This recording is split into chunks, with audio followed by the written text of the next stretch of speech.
Silakan duduk. Selamat pagi. Pagi, Bu. Apakah sudah terasa nyaman duduknya? Sudah, Bu. Baik. Sebelumnya, perkenalkan saya Salsabila. Saya sebagai konselor dan di mana Anda sebagai klien. Sebelumnya, saya berbicara dengan siapa? Saya Fatma Adela, Bu. Biasa dipanggil Adel. Adel. Terlihat namanya sangat cantik ya. Terima kasih, Bu. Baik. Sebelumnya, Adel apakah sudah tahu apa itu konseling? Belum, Bu. Baik, Adel. Di sini saya akan menjelaskan apa itu konseling.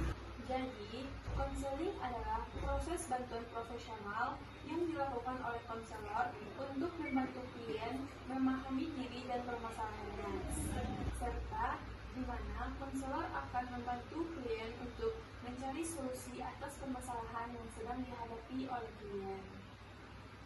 Ya, Bu. Sebelumnya, Adel kemarin pasti ada yang ingin Adel ceritakan ya? Iya, Bu. Adel memiliki 3 masalah. Yang pertama, masalah di rumah. Adel merasa stres karena terbebani oleh tuntutan belajar dan nilai yang tinggi. Yang kedua, di sekolah Adel merasa dijauhi teman karena Adel pendiam.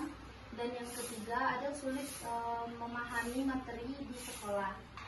Baik, Adel, berhubung Ibu nanti ada rapat dengan wakil kesiswaan pada jam 10, maka Ibu hanya ada waktu 30 menit untuk proses konseling pada hari ini. Ya, Bu. Baik, Adel. Jadi, Ibu di sini tidak akan bisa memberikan Adel nasihat, melainkan Ibu akan memberikan Adel solusi untuk membantu Adel memecahkan masalah yang sedang Adel hadapi. Baik, Adel, tadi Adel sudah menceritakan beberapa masalah kepada Ibu. Berhubung waktu kita sangat terbatas, maka masalah apa yang ingin Adel pecahkan pada hari ini? Masalah di sekolah, Bu, karena saya sulit memahami materi belajar sehingga nilai saya anjlok terus. Oh, begitu. Jadi Adel sulit memahami materi di kelas sehingga nilai Adel turun terus ya? Ya, Bu. Apakah Adel sudah mencoba untuk belajar dengan teman yang lebih berprestasi? Sudah, Bu. Apakah sudah ada angsuran pada saat itu? Belum, Bu. Oh, begitu. Coba Adel belajar di rumah dan memahami secara tenang sehingga Adel bisa mencerna pelajaran yang telah Adel pelajari dan bisa Adel memahami dengan sempurna. Baik, Bu. Adel, sudah. Kamu boleh menangis, tetapi tidak boleh berlarut-larut dalam kesedihan. Ya, Bu. Coba Adel renungkan, tetapi Adel tidak boleh menangis terlalu berlarut-larut sehingga membuat diri Adel menjadi lebih stres dan merasa terpuruk dengan keadaan. Ya, Bu. Terima kasih, Bu. Baik, Adel, sama-sama. Apa yang membuat Adel menangis seperti ini? Jadi Adel stres, Bu, karena nilai Adel turun di sekolah karena Adel sulit memahami pelajaran. Jadi Adel merasa stres karena nilai Adel tidak naik-naik ya? Ya, Bu. Padahal Adel sudah belajar terus, Bu, tiap malam, tapi nilai Adel tetap saja turun dan Adel sulit juga memahami pelajaran yang guru berikan di sekolah. Itu yang membuat Adel merasa stres sehingga membuat Adel sulit untuk konsentrasi dalam memahami pelajaran yang ada di sekolah ya. Iya, Bu, Adel sulit fokus memahami pelajaran, Bu.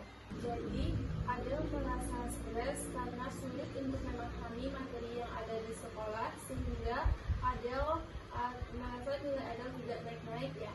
Iya, Bu. Karena itu saya stres, jam tidur saya jadi terganggu juga di rumah, Bu. Terus saya sering merasa sedih juga karena nilai saya turun dan orang tua saya marah kepada saya. Ya, baik Adel. Ibu tahu Adel sekarang sangat merasa sedih karena nilai Adel yang tidak naik-naik karena sulit memahami materi di kelas.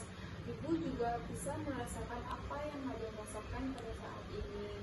Jadi Adel merasa stres karena sulit memahami materi yang ada di kelas sehingga nilai Adel susah naik untuk proses ujian yang sedang berlangsung ya.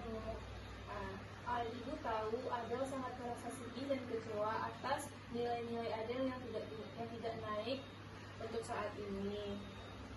Jadi menurut Ibu, untuk Adel bisa memulai atau memahami materi yang ada di kelas, Adel boleh mencoba untuk belajar dengan tenang di rumah, sehingga Adel bisa fokus pada pelajaran yang ingin Adel pelajari untuk esoknya, dan membuat Adel pada saat ujian fokus untuk ujian, sehingga bisa mendapatkan nilai yang memuaskan.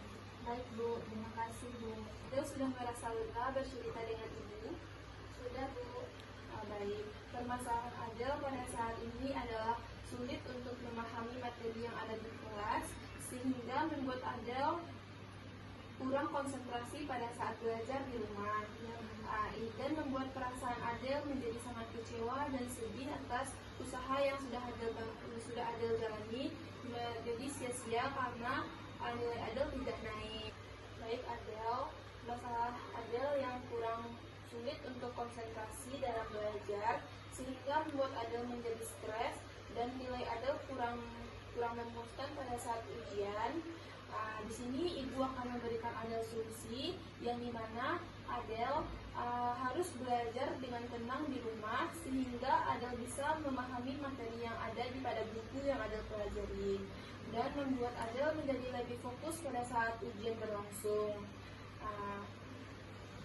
Baik Bu, berhubung Ibu sudah memberikan Adel solusi dan Adel sudah merasakan lega,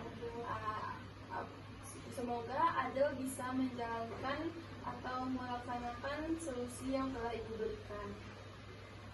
Maka proses konseling pada hari ini kita tutup. Semoga Adel bisa lebih lega dan bisa melaksanakan solusi yang telah kita cari bersama-sama pada saat sesi konseling ini ya. Baik Bu, terima kasih Bu. Sama-sama Adel.